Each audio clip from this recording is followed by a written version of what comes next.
ठंड में अमीर बहू का गर्म तंदूर में बेघर ससुराल। अमित गांव से बाहर एक शहर में फैक्ट्री में काम करता था और इस फैक्ट्री में फैक्ट्री के मालिक की बेटी थी नीतू, और वह दोनों एक दूसरे को पसंद करते थे। आज अमित फैक्ट्री जाता है और लंच में जब सभी मजदूर बाहर होते हैं तो नीतू अमित को अपने कैबिन में बुलाती है। हाँ, आखिर तुम यहां पर बस काम ही करते रहोगे या पापा से भी बात करोगे? वैसे तुम्हारे लिए खुशखबरी है। जानती भी हो तुम्हारा काम पापा को इतना पसंद है कि वो तुम्हें यहां पर सुपरवाइजर बनाना चाहते। यही अच्छा मौका है। इस ठंड में तुम सुपरवाइजर बनते ही पापा से मेरा हाथ मांग लेना। हम नीतू, हाथ तो मैं तुम्हारा मांग लूं इस ठंड में ही, पर तुम जानती हो ना मैं बहुत गरीब हूं। मैं सोच रहा था कि पहले घर बनवा लूं, उसके बाद तुम्हारा हाथ मांगूं। तुम खुद सोचो ना, जिसके पास ठंड का घर भी नहीं है उसके घर में कोई बाप अपनी बेटी को क्यों ही भेजेगा। मैं बहुत अच्छे से वाकिफ हूं तुमसे, तुम्हारे परिवार से और तुम्हारे हालातों से। मैं पापा को समझा लूंगी, बस मैं जैसा कह रही हूं वैसा करो। इतना बोलकर नीतू अमित को दिलासा देने के लिए उसे गले से लगा लेती है और तभी वहां नीतू के पिता सुरेश आ जाते हैं, जो अपनी बेटी को एक गरीब मजदूर के गले लगा देखकर उस पर जोर से चिल्लाते हैं, नीतू, तुम यह क्या कर रही हो? तुम्हें यही गरीब मजदूर मिला और तुम निकलो यहां से। कल से फैक्ट्री मत आना। तुम्हारा आज हिसाब किताब मैं शाम तक कर दूंगा और किसी के हाथ तुम्हारे घर तक पैसे भी भेज दूंगा। निकलो यहां से। पापा गरीब क्या इंसान नहीं होते? आप ऐसे कैसे अमित पर चिल्ला रहे हैं? मैं उससे बहुत प्यार करती हूं। मुझे फर्क नहीं पड़ता अगर वो गरीब भी है तो। आपको अपनी बेटी की खुशियां देखनी चाहिए ना कि धन दौलत सारी गलती मेरी है। सही कहते थे मेरे सभी पार्टनर और जान पहचान वाले। बेटी को फैक्ट्री में आने ही नहीं देना चाहिए था और तुम निकलो मेरी फैक्ट्री से। इतना बोलकर सुरेश धक्के देते हुए अमित को अपनी फैक्ट्री से बाहर निकाल देता है और फैक्ट्री के सभी लोग यह देखकर आपस में बातें करते हैं, अरे यह तो मालिक का फेवरेट एम्प्लॉय था, फिर मालिक इसे धक्के मार के क्यों निकाल रहे हैं? अरे लगता है मालिक को इसकी करतूत का पता चल गया। अरे तुझे नहीं पता, पर इसका मालिक की बेटी से चक्कर चल रहा था। मुझे तो पहले ही दिन से शक था, पर आज यकीन हो गया। मेरा शक बिल्कुल सही था। फैक्ट्री में काम कर रहे आदमी की बात सुनकर सुरेश को और गुस्सा आता है और अमित दुखी, उदास, हताश अपने घर जाता है। सुरेश भी नींदू का हाथ पकड़कर उसे घर ले जाता है और घर जाकर उसे उसके कमरे में बंद करते हुए कहता है, अरे तुझे लव मैरिज ही करनी थी तो कोई ढंग का लड़का देख लेती ना। हमने हमेशा तुझे छूट दी है, पर इतनी नहीं बेटा कि तू हमारी इज्जत की धज्जियां उड़ा दे। क्या हुआ जी, आप क्यों अपनी इकलौती बेटी को कमरे में बंद कर रहे हैं? आपने तो उसे फूलों की तरह पाला है, पर आज ऐसा बर्ताव, आखिर ऐसी भी कौन सी गलती कर दी मेरी बेटी ने? आशा के पूछने पर सुरेश सारी बात आशा को बताता है और देखते ही देखते रात हो जाती है। क्योंकि आशा एक मां थी, इसलिए उसे अपनी बेटी के लिए काफी दुख होता है और वह अपने पति से कहती है, सुनिए रात होने को है, ठंड का मौसम है, हमारी बच्ची कमरे में ठंड से कांप रही होगी, उसने खाना भी नहीं खाया, आप दरवाजा खोल दो, मैं उसे खाना खिलाकर सुला देती हूं। एक दिन भूखी रहेगी तो मर नहीं जाएगी और उसके कमरे में कंबल रखा है, तुम ज्यादा फिक्र मत करो उसकी। उसके लिए अब मैं लड़का देख रहा हूं और एक हफ्ते के अंदर उसकी शादी कर दूंगा। सुरेश गुस्से में अपनी बेटी के कमरे का दरवाजा भी नहीं खोलता। तो वहीं अमित जब शाम को अपने घर जाता है तो उसको दुखी देखकर सब उससे उसके दुख का कारण पूछते हैं और सच जानने के बाद उसके घर वाले उसे ही डांटना शुरू कर देते हैं। सुन रहे हैं जी, यह पागल हो गया है। अमीर घर की लड़की लेकर आएगा, इस घर की बहू बनाकर, और इसके पीछे ही इसने काम से भी हाथ धो लिया है। रहने के लिए हमारे पास घर नहीं है, खाने को सही से पैसे नहीं है, और यह अमीर घर की लड़की को इस घर की बहू बनाएगा। देवर जी, माँ जी बिल्कुल सही कह रही हैं।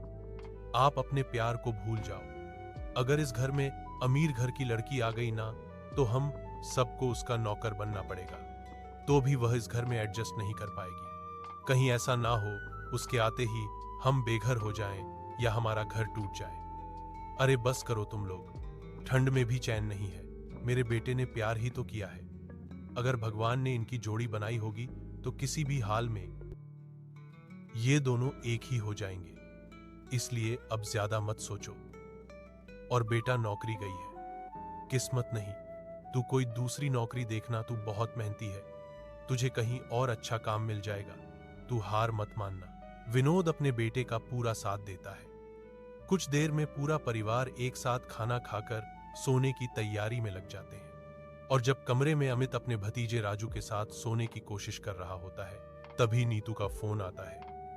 अमित पापा मेरे लिए लड़का देख रहे हैं, वो मेरी शादी कहीं और करवाएं, उससे पहले हम कर लेते हैं। तुम अभी इसी वक्त मुझे फैक्ट्री के पीछे वाले रास्ते पर मिलो। मैं घर से भाग रही हूं। नहीं नीतू, तुम इतना बड़ा फैसला अकेले मत लो। हमें थोड़ा अपने घर वालों को समय देना चाहिए। क्या पता तुम्हारे घर वाले मान जाए। जिस बाप ने इस ठंड में अपनी बेटी को कमरे में बंद कर दिया हो और एक बार भी देखने के लिए नहीं आए, तुम्हें क्या लगता है कि वो खुद चलकर मेरा हाथ तुम्हें दे देंगे? बिल्कुल भी नहीं। उन्हें मुझसे ज्यादा अपनी मान मर्यादा से प्यार है, इसीलिए मैं घर छोड़कर आ रही हूं। अगर तुमने भी मेरा साथ नहीं दिया तो मैं खुदकुशी कर लूंगी। अमित नीतू को खोना नहीं चाहता था, इसीलिए उसे कुछ समझ नहीं आता और वह बिना किसी को बताए फैक्ट्री के पीछे वाले रास्ते में 1 घंटे के अंदर पहुंच जाता है, जहां नीतू अपना कुछ जरूरी सामान लेकर उसके पास आती है। और सुबह होते ही वह दोनों एक मंदिर में जाकर शादी कर लेते हैं। शादी के बाद अमित नीतू को लेकर घर आता है, तो ना सिर्फ घर वाले बल्कि उसके पड़ोसी भी हैरान रह जाते हैं। अरे बहन देखो तो जरा, अमित ने भागकर शादी कर ली है। मुझे तो यकीन ही नहीं हो रहा अमित ने ऐसा काम किया है। अमित तू कितना संस्कारी है। पता नहीं आजकल के लड़कों को क्या हो गया है, लड़कियों के लिए मर मिटने को तैयार है। अरे बहन, कौन लड़का ऐसी लड़की से शादी ना करने को मरे? जानती भी हो लड़की कितनी अमीर है। यह वही लड़की है जिस फैक्ट्री में अमित काम करता था। नालायक निकम्मे, ये तूने क्या किया? देख रहा है लोग कैसी बातें कर रहे हैं। कहां रखेगा अपनी बीवी को इस झोपड़ी में जो अपना महल जैसा घर छोड़कर आई है। शांति अपने बेटे को डांटते हुए सिर पकड़कर वहीं पर बैठ जाती है। जिसके बाद निशा आरती की थाल लेकर आती है और सूरज अपनी मां से कहता है, मां शांत हो जाओ। अगर तुम ऐसे ही ड्रामा करती रहोगी तो तुम्हारी बची खुची इज्जत भी चली जाएगी। निशा खड़ी खड़ी क्या देख रही हो? अपनी देवरानी का गृह प्रवेश करवाओ। वैसे भी बाहर बहुत ठंड हो रही है। शांति यह सब देखकर मानो जैसे सदमे में जा चुकी थी। वह दरवाजे पर ही सिर पर हाथ रखकर बैठ जाती है और निशा अपनी देवरानी का गृह प्रवेश करवाती है। जिसके बाद काजल अपनी छोटी भाभी को अमित के कमरे में ले जाती है। भाभी मां की बातों का बुरा मत मानना। दरअसल सब कुछ इतना अचानक हुआ कि शायद मां यह सदमा बर्दाश्त नहीं कर पाई। और आप तो अमीर घर से हैं, हमारी झोपड़ी देखकर परेशान मत होना। काजल ऐसी बातें मत करो। मैं जानती हूं मेरा ससुराल बहुत गरीब है और यह मेरा ही फैसला था। इसमें तुम्हारे भैया की कोई गलती नहीं है। मैं यहां रह लूंगी। नीतू से बात करके काजल बाहर चली जाती है और सबको नीतू के बर्ताव के बारे में बताती है। भाभी भैया, पापा, आपको पता है भाभी बहुत अच्छी है। मां तुम दुखी क्यों हो रही हो? जब भाभी को यहां रहने में कोई परेशानी नहीं है तो तुम क्यों इतना सोच रही हो? भाभी बड़े घर से हैं और समझदार भी। शांति, अब इस बात को गांठ बांध लो कि वो तुम्हारे छोटे बेटे की बीवी और इस घर की बहू है। बस हमें इस बात का ख्याल रखना है कि कभी उसे किसी भी चीज की परेशानी ना हो। सभी घर वाले नीतू को अपना चुके थे, इसलिए शांति भी अपनी बहू को अपना लेती है और अगले दिन उसकी पहली रसोई होती है तो मिट्टी का चूल्हा जलाने की वजह से उसे खांसी होने लगती है। मैं क्या करूं? यह धुआं तो खत्म ही नहीं हो रहा। यह चूल्हा कैसे जलेगा? मेरी आंखें भी जल रही हैं। नीतू, देखो चूल्हे के पास ही मिट्टी का तेल रखा है, थोड़ा और मिट्टी का तेल डाल दो और इसमें सूखे घास पत्ते भी डाल दो, आग आसानी से लग जाएगी। निशा अपनी देवरानी को मिट्टी का चूल्हा जलाना सिखाती है, जिसके बाद नीतू खुद खाना बनाने लगती है और यह देखकर सभी घर वाले हैरान हो जाते हैं। बाहू, खाना बनाने में तुम एक्सपर्ट हो, कितनी सुंदर गोल रोटी बना रही हो। माँ जी, मेरी माँ चाहती थी कि मैं कारोबार के साथ घर के काम भी सीखूं, इसीलिए उन्होंने मुझे घर के सारे काम सिखा रखे हैं। बस मिट्टी का चूल्हा पहली बार जलाया है, इसीलिए परेशानी हो गई थोड़ी। नीतू को अच्छे से खाना बनाता देखकर सभी घर वालों को काफी अच्छा लगता है। इसी तरह कुछ हफ्ते बीत जाते हैं और साथ ही ठंड भी बढ़ने लगती है। ऐसे ही एक रात जब पूरा परिवार अपने बिस्तर बिछाकर सो रहा होता है तो राजू को काफी ठंड लगती है और वो अपने माता पिता से कहता है, माँ, हमारे कमरे की दोनों खिड़की टूटी हुई है, कितनी ठंडी हवा आ रही है अंदर, मुझे यहाँ बहुत ठंड लग रही है। मैं दादाजी के पास जा रहा हूँ सोने। बेटा, तुझे तो हर जगह ही ठंड लगती है, जा दादाजी के ही पास जाकर सो जा। राजू कमरे से निकलकर हॉल में आता है, जहां उसके दादा दादी बिस्तर लगाकर सोने की तैयारी कर रहे थे और बिस्तर लगाते ही राजू बिस्तर पर जाकर लेट जाता है और ठंड से कांपते हुए अपने दादा दादी और बुआ से कहता है, दादाजी, आज मैं मां के साथ नहीं सोऊंगा, हमारे कमरे में बहुत ठंडी हवा आ रही है। कम से कम यहां हवा तो नहीं आ रही, यहां भी जमीन बहुत ठंडी है, कुछ करो ना, वरना इस डन में मैं ढंग से मर जाऊंगा। हट बदमाश कहीं का, ऐसी बातें क्यों करता है, तुझे कुछ नहीं होगा। सुनिए जी, आप तसले में थोड़ी आग जला दीजिए, आग के पास सोएगा राजू तो उसे थोड़ी गर्माहट मिलेगी। वैसे भी ठंड सच में दिन में बढ़ती ही जा रही है। शांति के बोलने पर विनोद घर के बाहर जाता है और ठंड में खांसते हुए एक छोटे से तसले में कुछ लकड़ियां रखकर अंदर ले आता है और उस पर मिट्टी का तेल डालकर आग जलाता है। आग जलने के बाद राजू और काजल आग के पास ही बिस्तर लगाकर लेट जाते हैं। वाह, हमारे पास तो आग जल रही है, कितना अच्छा लग रहा है ना। हाँ राजू, अब नींद अच्छी आएगी, आराम से सो जाओ। काजल राजू के साथ अलग बिस्तर लगाकर आग की थोड़ी ही दूरी पर राजू को लेकर सो जाती है और उनके सोने के कुछ देर बाद जब राजू को आग की वजह से गर्मी लगती है तो वह कंबल नींद में लात से आग के ऊपर फेंक देता है, जिस वजह से कंबल में आग लग जाती है और काजल की आंख खुल जाती है।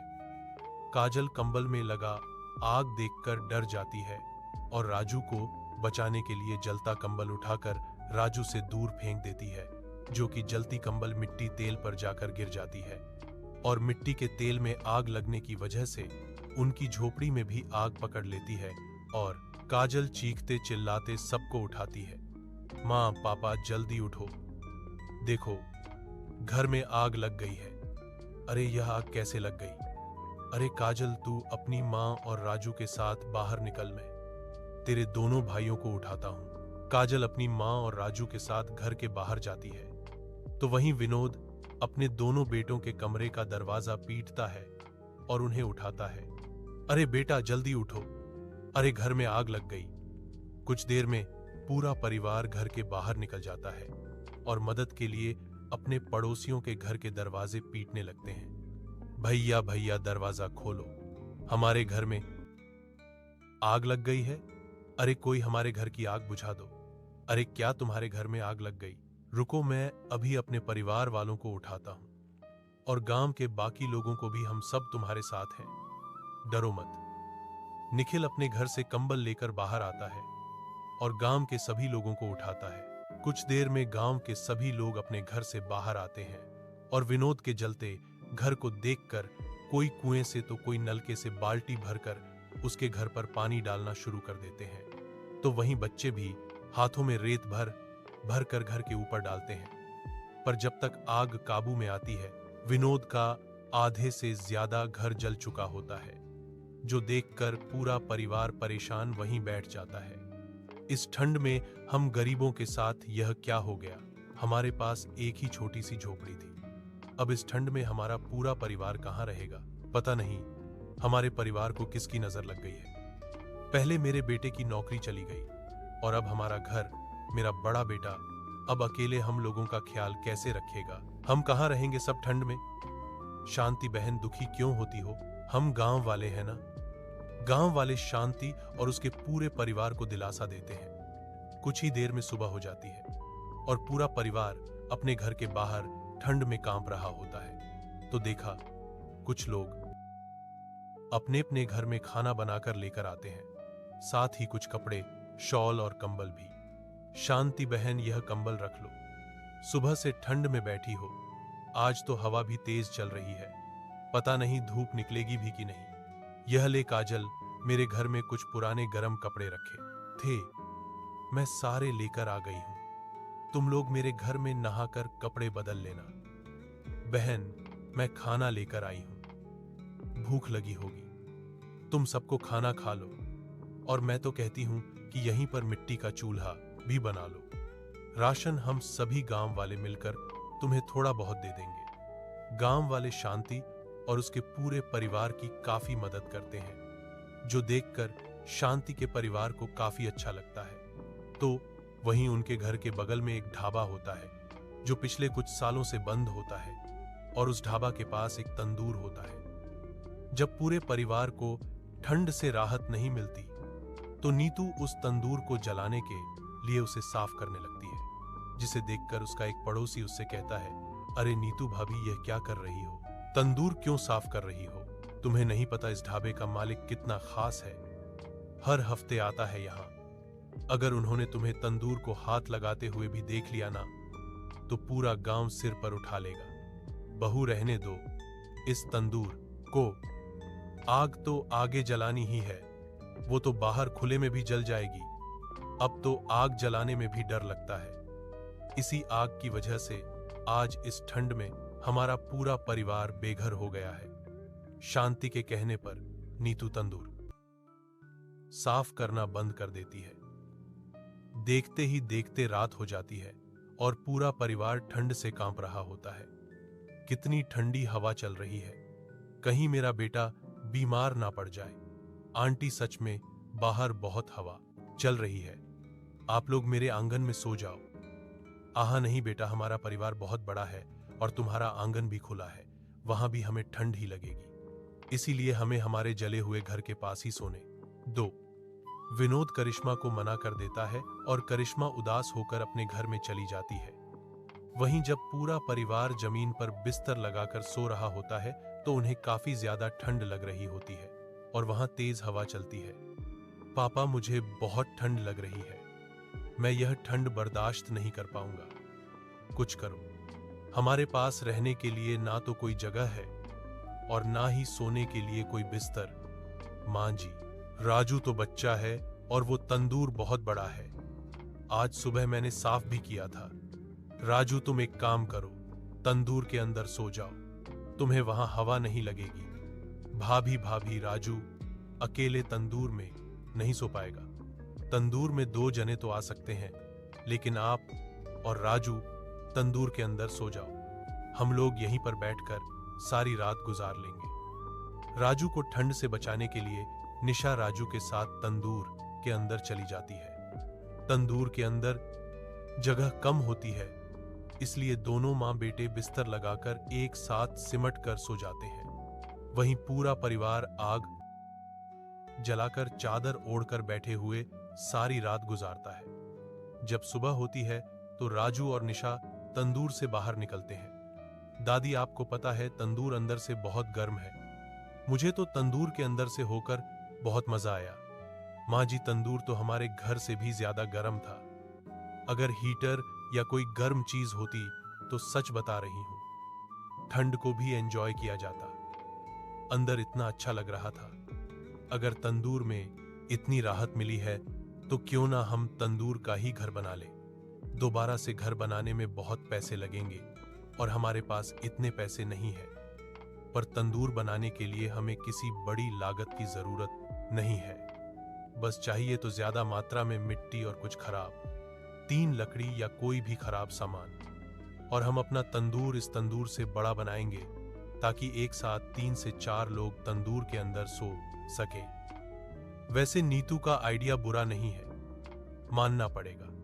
नहीं तो तुम भले ही अमीर घर से हो, पर तुम्हारी सोच बहुत अच्छी है। चलो अब काम पर लगते हैं। ठंड बढ़ती जा रही है, हमारे पास समय बहुत कम है। घर की सारी औरतें घाट से और खेत से मिट्टी लेकर आ जाए और हम सभी बांस की लकड़ियां और टिन का इंतजाम करते हैं। सूरज के कहने पर नीतू अपनी नंद, जेठानी और सास के साथ खेत जाती है और खराब टोकरियों में काफी सारी मिट्टी भरकर अपने घर लेकर आती है। वहीं घर के आदमी भी अलग अलग दुकान पर जाते हैं और खराब टीन देखकर दुकान वाले से कबाड़ मांगते हैं। अंकल, यह टीन तो कबाड़ में फेंका हुआ है, आपके तो काम का होगा नहीं, हमें दे दीजिए। अरे कबाड़ी वाला हूं, मुफ्त में कुछ नहीं दूंगा। अगर टीन चाहिए तो घर घर जाकर मांगो। हाँ, इस गांव में बहुत से ऐसे लोग हैं जिन्होंने अपने घर पर छत के नाम पर टीन लगा रखी है। उनकी सड़ी हुई टीन लेकर जाओ। दुकानदार की बात सुनकर अमित अपने भाई और पिता के साथ गांव के कुछ लोगों के पास जाता है जिनके घर में काफी सारा कबाड़ होता है। बहन, आपके घर के बाहर यह खराब टूटी फूटी टीन है, क्या आप मुझे दे दोगी?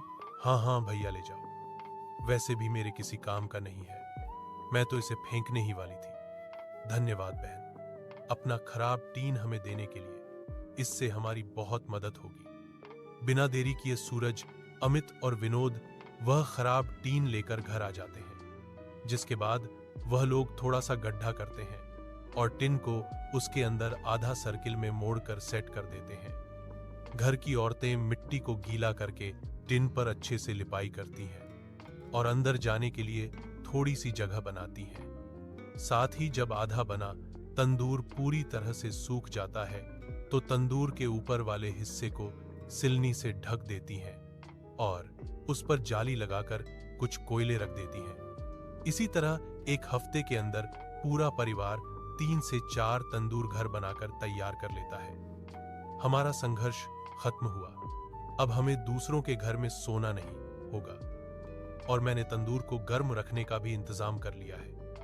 मां जी, मैं अभी सभी तंदूर के ऊपर कोयला जलाकर आती हूं। जब तक हम खाना खाएंगे कोयला जलकर राख बन जाएगी और तंदूर अंदर से गर्म हो जाएगा। नीतू जाकर सभी तंदूर घर की छत पर रखकर कोयले में आग लगा देती है। जब तक पूरा परिवार ठंड में कांपते हुए खाना खाता है, कोयला जलकर राख हो जाता है। इसके बाद वो लोग घर में जाते हैं और उन्हें अपने घर में काफी गर्माहट मिलती है। सही कहा था राजू ने, यह तंदूर तो अंदर से काफी गर्म है और बहू ने अपना दिमाग लगाकर इसे और गर्म कर दिया।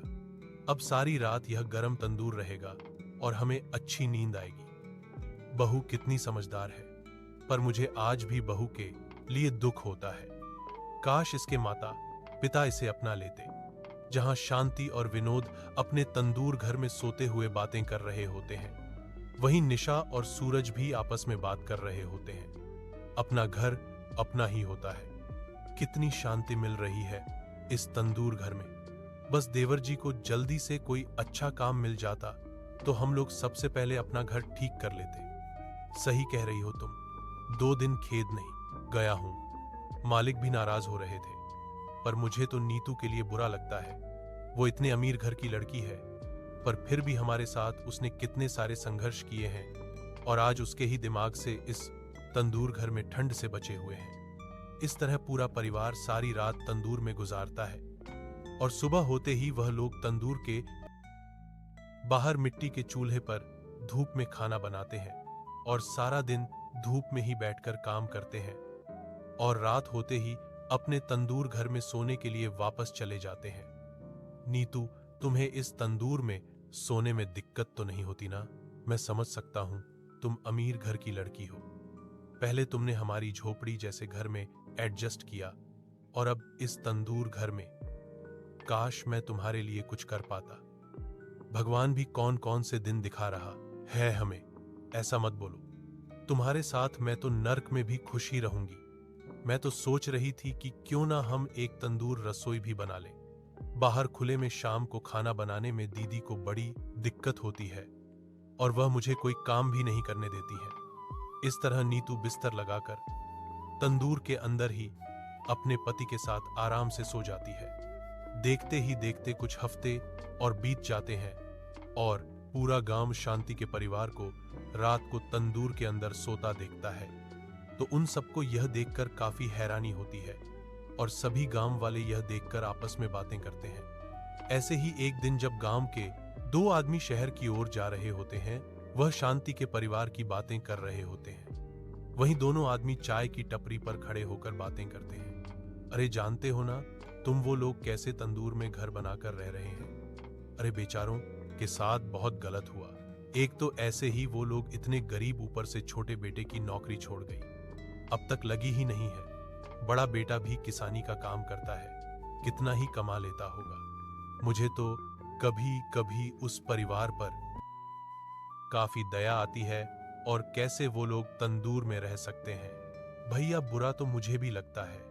अरे हम गांव वालों से जितना बन पड़ा हमने उन परिवार के लिए किया, पर लगता है भगवान ने काली स्याही से उनकी किस्मत लिखी है। बेचारों को कितना तकलीफों से गुजरना पड़ रहा है। सुनिए जी, हमारी बेटी का ससुराल भी इसी गांव में है और वह लोग भी काफी गरीब हैं। इस गांव में हमारा एक घर है जिसे बेचने के लिए हम गांव जा रहे हैं। क्यों ना एक बार अपनी बेटी से भी मिलने 2 महीने हो चुके हैं। हमने ना तो उसकी शक्ल देखी और ना ही आवाज सुनी है। आशा, मैं भी बाप हूं, मेरा भी दिल तड़पता है अपनी बेटी से मिलने के लिए, पर समझ नहीं आता क्या करूं। पर तुम शायद सही कह रही हो, हमें एक बार अपनी बेटी से मिल लेना चाहिए। क्या पता वो लोग हमारी बेटी की बातें कर रहे हो। उन आदमी की बात सुनकर सुरेश अपनी बेटी को लेकर काफी ज्यादा परेशान हो जाता है। कुछ देर में वह अमित के घर का पता लगाते हुए उसके घर जाते हैं, जहां वह देखते हैं कि नीतू अपनी नंद के साथ धूप में बैठकर ठंडे पानी से कपड़े धो रही है। वहीं उसकी जेठानी मिट्टी के चूल्हे पर खाना बना रही है और उसकी सास अपने तंदूर घर को साफ कर रही है। उन लोगों की ऐसी हालत देखकर आशा और सुरेश की आंखों में आंसू आ जाते हैं और वह अपनी बेटी के पास जाकर उससे कहते हैं, मेरी बेटी अपने ससुराल में इस तरह रह रही है, इसीलिए मैंने कहा था इस गरीब से शादी मत कर, पर तुमने मेरी बात नहीं मानी। पापा आप यहाँ आए हैं, अच्छी बात है, पर मेरे ससुराल वालों को ऐसा मत कहो। भले ही वो लोग गरीब हैं, पर मुझे बहुत प्यार करते हैं। हाँ, दिख रहा है मुझे तेरे ससुराल वालों का प्यार। मेरी फूल सी बच्ची से काम करवा रहे हैं। मेरी बेटी ने कभी अपने खाने के लिए बर्तन नहीं मांजे और यहाँ तो सबके कपड़े धो रही है, वो भी इतनी ठंड में। आशा की बात सुनकर पूरा परिवार उदास हो जाता है और तभी गांव की कुछ औरतें वहां आकर आशा से कहती हैं, बहन, आज अपनी बेटी को दुख में देखकर तुम्हें बड़ा दुख हो रहा है। पिछले 2 महीने से जब तुम्हारी बेटी अपने पूरे परिवार के साथ तंदूर में रह रही थी, तब तुम्हारी ममता कहाँ गई थी? माना कि बच्चों ने गलती की, पर माँ, बाप का फर्ज क्या होता है? उन्हें माफ करना और आगे बढ़ना। और तुमने तो रिश्ते नाते ही तोड़ दिए। बिल्कुल सही कहा बहन तुमने। बहन, अगर तुम इतनी ही भली होती ना, तो शादी के कुछ दिनों बाद अपनी बेटी से एक बार मिलने जरूर आती। अरे इतनी भी क्या नाराजगी कि बेटी को उसके बुरे हालात पर ही छोड़ दिया। हमारे भी बच्चे हैं, अगर कल को हमारे बच्चे ने भी ऐसा गलत कदम उठा लिया तो हम उसे खुद से दूर तो नहीं कर देंगे ना। और हाँ भाई साहब, माना कि शांति बहन और उनका परिवार बहुत गरीब है, पर वो लोग बहुत अच्छे, बस उनकी किस्मत खराब है। आखिर में वही लोग आपकी बेटी को अपने पास अच्छे से रखे हैं और उन्होंने उसे पूरी तरह से अपनाया ना कि आप लोगों की तरह ठुकरा दिया। पापा, आज मेरे परिवार की गरीबी ने ही उनका प्यार देखिए और मैं अपने ससुराल में बहुत खुश हूं। अगर आज आप यहाँ मुझे लेने के लिए आए हैं या ताने बाने के लिए आए हैं, तो मैं आपके आगे हाथ जोड़ती हूं। आप दोनों यहां से चले जाओ। लोगों के ताने और अपनी बेटी की बातें सुनकर सुरेश और आशा का दिल छलनी हो जाता है। और वह अपनी बेटी को गले लगाते हुए कहते हैं, माफ कर दे मेरी बच्ची, हम तेरे गुनहगार हैं जो हमने तेरे प्यार को नहीं समझा। अमित, तू भी माफ कर दे। आप सब मुझे माफ कर दीजिएगा। मुझे अपनी गलती का एहसास हो गया है। मैं यहाँ अपना घर बेचने के लिए आया था, पर मेरी बेटी के अलावा तो मेरा इस दुनिया में कोई है ही नहीं। घर बेचकर पैसे कमाकर भी मैं क्या करूंगा? सब कुछ तो मेरी बेटी का ही है। इसलिए आप लोगों से विनती है कि आप हमारे उस घर में चले जाओ जब तक आप लोग अपना खुद का घर नहीं बना लेते। सर, आपने हमें माफ कर दिया, हमारे लिए वही बड़ी बात है। हम आपके घर में नहीं रह सकते। नहीं बेटा, मना मत करो। मैं अपनी बेटी को ऐसी हालत में नहीं देख सकती। और वैसे भी माँ बाप का फर्ज बनता है कि वो अपनी बेटी को शादी का गिफ्ट दें, और इसीलिए हम अपनी बेटी को वो घर गिफ्ट करते हैं और अपनी गलती सुधारना चाहते हैं। अगर तुम लोग घर में चले जाओगे तो मुझे लगेगा कि तुम सब ने हमें माफ कर दिया। आशा की ऐसी बातें सुनकर अब घर वाले मना नहीं कर पाते और इस वक्त वो लोग अपना सामान बांधते हैं और सुरेश पूरे परिवार को अपने उसी 2 मंजिले घर में ले जाता है। अब से यही है आप लोगों का घर। दादाजी, ये घर तो बहुत अच्छा है, यहाँ पर तो सुख सुविधा की सारी चीजें। अब मुझे रात में सोने में भी दिक्कत नहीं होगी और ठंड भी नहीं लगेगी। अपना नया घर देखकर पूरा परिवार काफी खुश होता है। तो वहीं सुरेश और आशा भी अपनी बेटी दामाद को अपना लेते हैं। इसी तरह कुछ हफ्ते बीत जाते हैं और आखिरकार अमित की भी नई नौकरी लग जाती है। माँ, पापा, भैया, भाभी, काजल, नीतू, तुम सबके लिए खुशखबरी है, मेरी नौकरी लग गई है। अब घर की सारी जिम्मेदारी भैया के ऊपर नहीं है। लगता है भगवान ने हमारी सुन ली। सही कहते हैं लोग, हर काली अंधेरी रात के बाद एक हसीन सुबह होती है। बहुत जल्द अमित की भी नौकरी लग जाती है और समय गुजरता है। पूरे 1 साल के बाद अमित और सूरज अपनी मेहनत के पैसे से अपने घर का काम शुरू कर देते हैं और कुछ महीनों में उनका घर बनकर तैयार हो जाता है, जिसके बाद वह लोग अपने पुराने घर में चले जाते हैं और सुरेश, आशा हमेशा अपनी बेटी से मिलने के लिए उसके ससुराल आते हैं और कभी भी किसी भी चीज की जरूरत पड़ती है तो अपनी बेटी दामाद की मदद करते हैं।